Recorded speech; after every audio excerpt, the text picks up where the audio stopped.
why is it so important as horse owners that we control worms? Well, first of all, worms are really common, so most horses that graze are exposed to worms. So that's one reason. The second reason is that if the worms are allowed to get to very high numbers within individual animals, they can cause serious disease and sometimes death.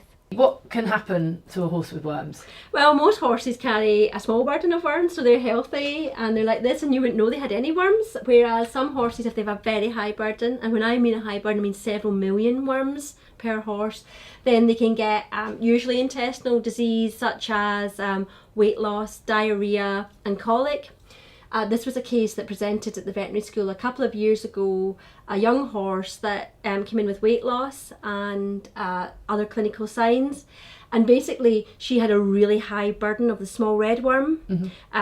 And unfortunately had to be put to sleep because despite the fact that she received intensive treatment, the damage was done by the worm.